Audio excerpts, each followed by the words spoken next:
did see a movie. This time around, we went to one of our absolute favorite movie theaters. Yes. The Joy Cinema in Tigard, Oregon.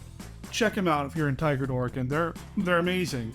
They show first-run movies and then a bunch of second-run stuff as well, and classics and Weird Wednesdays and midnight movies. And for some reason or other, they were showing The Big Sleep this time around. Well, if you like the Joy Cinema so much, why don't you just get married there? Okay.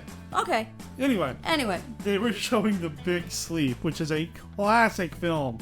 Bogart, Bacall. Bogey and Bacall. Yeah? Oh, come on. Is there a more classic duo in that era of film for sassy romance? I mean, she gives just as good as she gets, and he respects that about her and takes it in stride, and it's, what's not to love? Oh. And there's a great mystery. Yes. So I kind of talked a little bit about this during the Lady on a Train installment that we did here. Check the archives or whatever it is here on YouTube to see that. I don't have a lot of experience, as much as I would like, with film noir and mystery and that sort of thing. I love this era of filmmaking. I love this era of Hollywood history. And I've seen a lot, but you ask me about classic monster movies, boom, I'm there. Kaiju films, luchador movies, I'm there. Film noir stuff, not as tight as I'd like to be.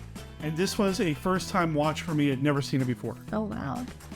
I have very little experience with Bogart, very little experience with Bacall. I knew about their romance, and their on-screen chemistry is legendary. But this is the first time I'd seen them in anything together. This was amazing and mind-blowing for me. Oh, good. Yeah, their chemistry is unmistakable. And it's not that either of them can't have good chemistry with other characters. They're both very good actors in their own rights and separately, but when you put them together, sparks fly from the second they're both on screen. Yeah. Well, there's sparks with Bogart with pretty much everybody on screen, male and female. He's just, wow, he's so charismatic, and so, in this role in particular, man, I assume he's like this in other movies as well. I've seen him in like a monster movie. That's about it. I think that's my experience with Bogart. It's just a monster flick. He's just so good. Whether he's talking to the butler, whether he's talking to the little sister, whether he's talking to the woman at the Acme bookstore across the way from the Rare bookstore. He's just so good. I want to hang out with his version of this character. Yeah, that's a pretty self-confident individual. He's pretty cool, just making up names on the fly. And I have seen Maltese Falcon. I mean, let me correct that. I have seen him in that as well. Oh, okay. So I guess I have a little bit of Bogart in me, but not them in this kind of thing together. Right. Also, Raymond Chandler, classic detective, noir-ish author, crime fiction, hard-boiled, that sort of thing. Writer for the pulps. Also very little experience with. Mm-hmm. Feel like I need to read more Chandler. Interesting fact that when I was reading up on this one before we went and saw it, it was one that was made during World War II, but then the release was delayed because the studio wanted to put out more movies about the war specifically and get those out of the way, basically because they thought once everybody came home there'd be no appetite for them. So the launch of this movie was actually delayed by over a year until 46 in order to actually release it so that they can get the rest of their catalog out and get people to go to those movies first. Clearly they knew what they had and they knew they could wait with it, and right. it would still hit, It looks like, I was doing a little bit of research myself, and it looks like that a version of this was sent overseas for the soldiers to watch and that sort of thing, but in terms of like wide release, it was slightly different. Because I'm a genre guy, some of the genre connections in this, when I say genre, horror movies, science fiction movies, Martha Vickers, we talked about before I hit record, she plays the younger sister, and apparently her very first film role was in Frankenstein Meets the Wolfman as an uncredited role. She also would do things in Captive Wild Woman and one of the Mummy films for Universal. But the other name that caught my eye, one of the screenwriters is Lee Brackett. Do you know who that is? I don't. She is a classic sci-fi author. who worked on the screenplay, not very much because she passed shortly after she began working on it. The Empire Strikes Back. Oh, which is my favorite Star Wars film. So yeah. Oh, so I think that was kind of cool. But well, and if she was working on this way back then, that's impressive for a woman to be in that role. Yeah. Again, it being World War II when they were doing the conceptualization and the making of the film, a lot more women did have opportunities to being in roles that traditionally had been male-only roles. In many cases, there have been stories about their secretaries just stepping into their job because they were doing half of it for them before anybody. Yeah. So when the men all went off to fight or had to be in other jobs that were more critical to the war effort, women got to step into doing things in the movies. And I noticed while we were watching the credits, there were quite a few female names in those credits. The other genre thing, and I think there's a lot of people are aware of this, Howard Hawks, the director, is a lot of times credited as the director for The Thing from Another World, which, have you seen that one? No.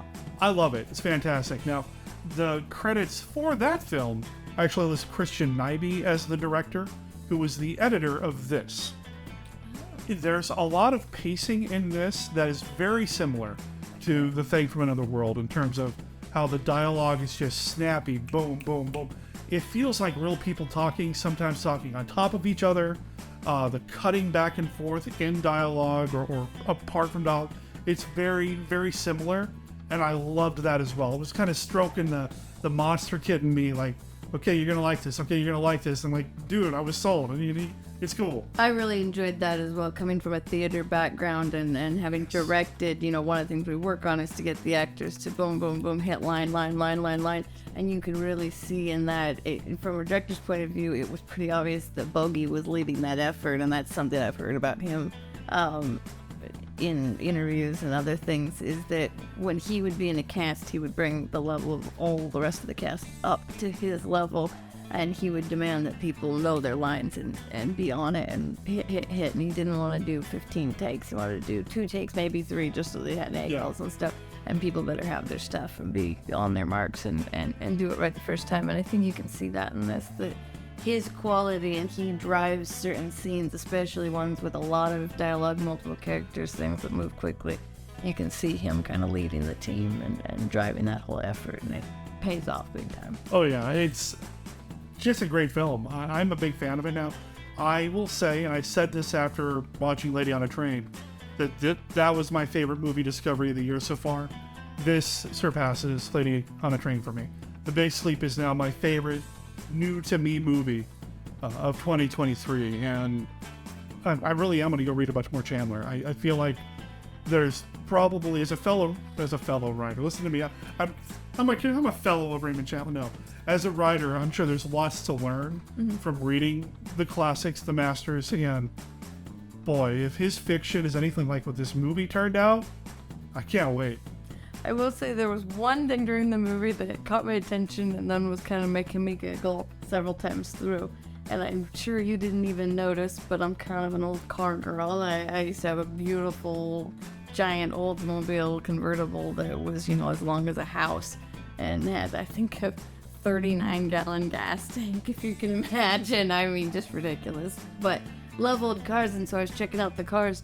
Every single car used in the movie was a lot car and had the lot badge on it for the movie studio. And that was likely because during the war, many people turned in their cars, their personal cars, so that the metal could be used to build ships and planes and tanks, all things. And so probably instead of being able to just go out and get cars on the street or even film cars on the street, it's very likely they had to take the studio cars and put them in place and use them in order to have cars to use. But yeah, every single one had the studio tag, and then what lot, most were from lot B. Oh, okay. Yeah. Okay. Good to know. Good. That's one of the things I love about watching these older movies, though, too, is you get to experience or learn about what was going on outside of the movie. Also, like how things work or how investigations happen. There's no going online to look something up. We have an actual scene where he goes to the library to do some research for something. Yes, the looking box. Which also, they shot the trailer for the film at the library. Have you seen the trailer? Yeah. The trailer where it's actually Bogart at the library reading The Big Sleep. I loved that. Also, I didn't realize that back then to figure out who owns a car, all you had to do was open up the unlocked car door and read the tag that's hanging off the steering wheel column. I didn't know that was a thing. Yeah, apparently. Yeah. It's an awesome movie.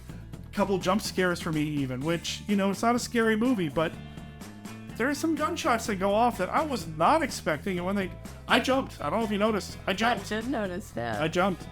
I also really appreciate, this is maybe just me because it's my own personal thing, beautiful lamps in this one. Really enjoyed the different lamps in this one. If you watch our channel regularly, I enjoy a good creative lamp, and there were lamps from all over the world, all different shapes and sizes. So very well done. I can't say enough. I really enjoyed The Big Sleep. Me too. So fun to see in one of our favorite theaters. The Joy Cinema, man. They just knocked it out of the park with this one. They did, yeah. Can't wait to see what they put up next. It'd be awesome. So, yeah. We're Team Deth, and we went to a movie.